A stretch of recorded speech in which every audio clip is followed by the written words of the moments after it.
think we have our arms around the cname side of things. Dale's going to check into the emails. Cool. We have a question on moving over. We have a number of, and Liz had to jump on another call. We have a set of emails that, a number of emails that are in Pardot that Liz had communication with somebody when we were in the sales process that discussed how we move those emails to over to Marketo. And Liz is not on the phone right now.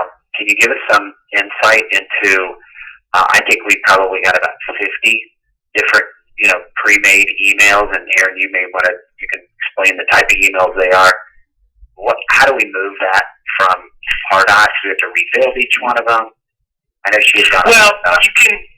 It depends. There's not one way to do it. I mean, first of all, it relates to the design templates, right? So if they're all on one design template and it's similar to the design template that we build for you in the basic build process, then all you literally need to do is do a bunch of cutting and pasting of the content. If there's images and stuff, you're going to have to upload them into Marketo. Obviously, hyperlink you'll have to do. So it's a combination of rebuilding, but it's not necessarily like you have to just rebuild them all from exactly scratch, especially if you have the content already plotted out. We don't have like a quick, hey, import your old emails in the Marketo scenario, though.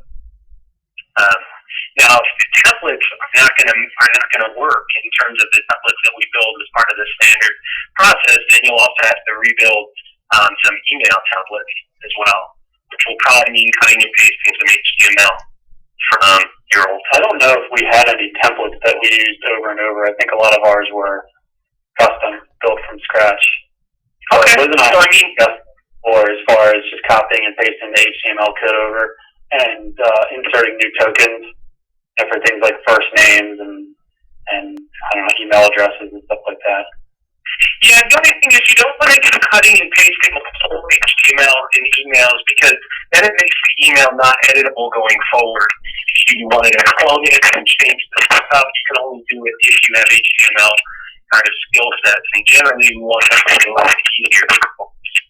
So you cut and paste the HTML at the email template level, but for the actual email content, you don't cut and paste the HTML, you just cut and paste the actual content itself. So I wouldn't want to copy and paste the HTML code? Not for specific emails.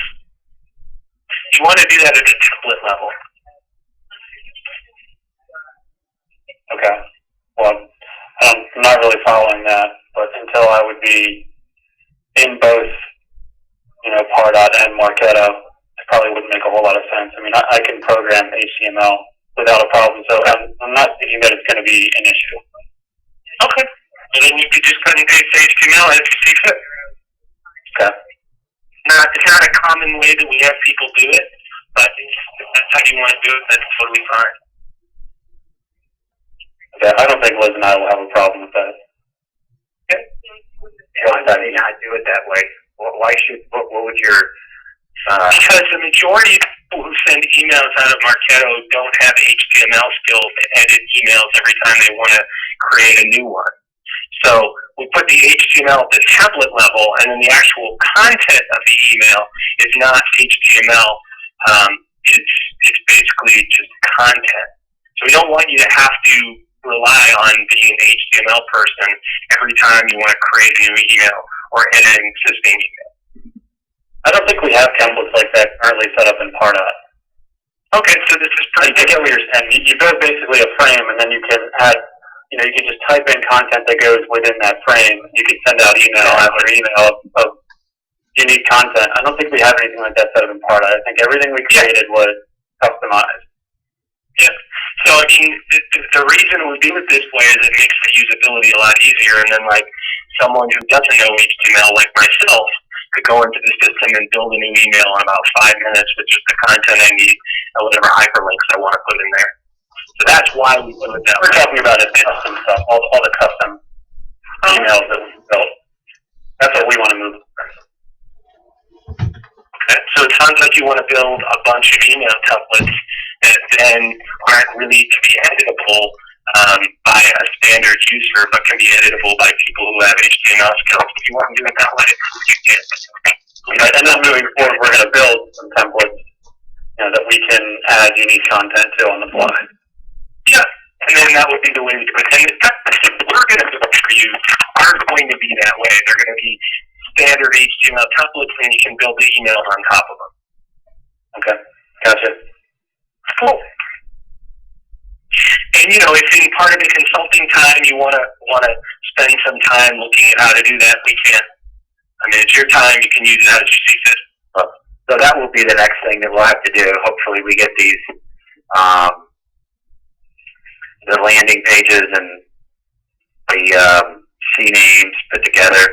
So, Aaron, we'll have the cnames done. Dale will have to see what kind of questions he has on the email, and then so once those two things get completed, it sounds like what do you advise us to do then, Jono, in terms of our existing sites?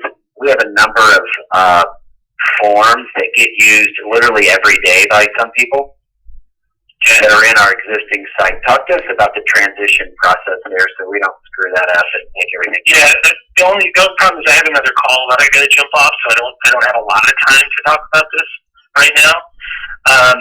Generally, though, you want to migrate. If you guys are going to migrate all your forms to Marketo forms and pages to Marketo pages, first you want to build all that stuff in Marketo. And then you want to literally swap out the pages on your site for the Marketo pages. I mean, it's that simple. So you need to change the links on your site to be the links to the Marketo pages. And then are you pretty good with that, Aaron? To Marketo. Yeah, changing your icon. Yeah, converting over. You're comfortable with that? Yeah, absolutely. Okay, great, perfect, good. All right, well, we'll be in touch. Sorry for the hassles here. You guys are frustrated, I understand. If you want to just forward me the email of the IT guys, if I can have someone reach out in relation to the SBS and DKIM, that would be great. Yeah, and if you could have the guys in sales call me too, I'd appreciate it. Okay. Perfect. Thank you. Thanks. John, can I ask you one little simple question? Just the Dale IT guy. If instead of using like info or go or pages, can we name it like regencyoP.regencyoP.com?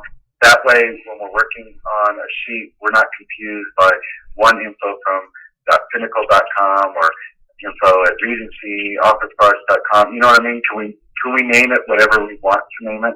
Yeah, you can name it whatever you want. Just a lot of times people are at a loss for what to name it, and we just give them some real standard options, pages or info or something like that, and then they're like, great, I don't have to think about it anymore. Great. Right. So that's really important. Cool. Hey, Dale and Aaron, you guys want to stay on? Thanks, John. Yeah. Thank you. All right. Thanks. See, Aaron, the only reason I brought that up is that, I don't know how confusing it will get with all the landing pages and all the stuff that you have to make, but if you come up with a naming convention that makes it a little bit easier, you just let me know what that is and I can change the cname stuff. Come up with it before we go into making the cname changes, some kind of strategy so it's not confusing for you. I mean, maybe info at Pinnacle Office Parts and Pinnacle or info at regencyoP.com is fine with you, but I was just thinking you might want to come up with some kind of naming convention that would make it easier so you know from the first couple letters what domain that's referencing. But whatever you want to do. If we just use Go, wouldn't it be go.regencymps.com, go.regencyoP.com? Wouldn't I be able to distinguish just by the domain spelled?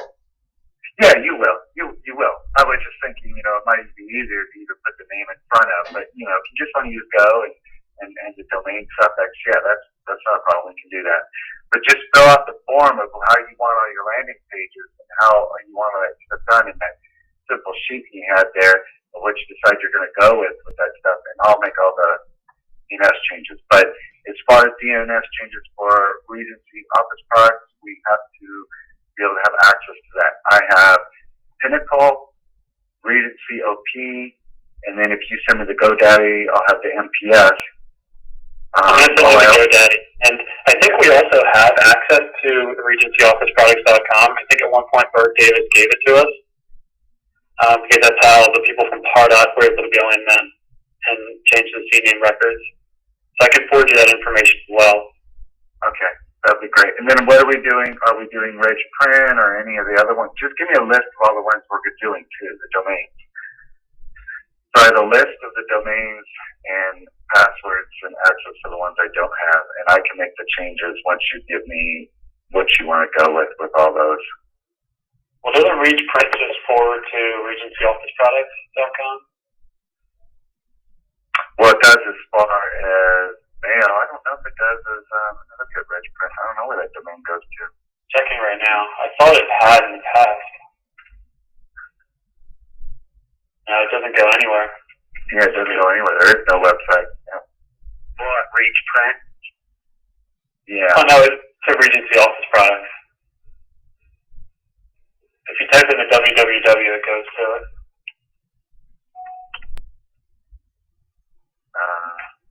Oh, yeah, we have website forwarding on Reach Print. Yep, we do.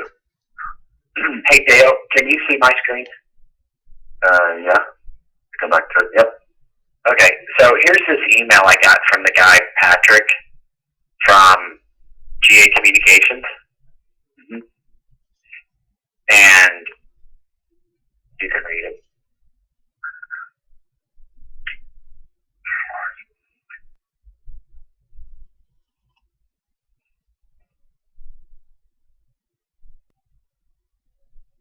Right. It's just like what we talked about. So once I have the information from Aaron, I can send him that information. If he wants to change them, he can just let him change them. See, he took a picture of it. Right. Yeah, so he's got the spiffs. So he can, once we get that information, he can make the spiff edits, and it looks like, and he can definitely make the DNS edit. So I can just, once I get the information from Aaron, then I'll forward it back. If you forward this email to me, or forward me his email address, I can send him information to make changes on Regency Office products. I remember Regency, for some reason, the domain hosting was really difficult to edit their information. Like GoDaddy is easy, and registry is very, very difficult. Yeah, it was very. The website. It took us a long time to get access to the cname. Right. He seemed to be pretty comfortable with it, and where this Patrick guy.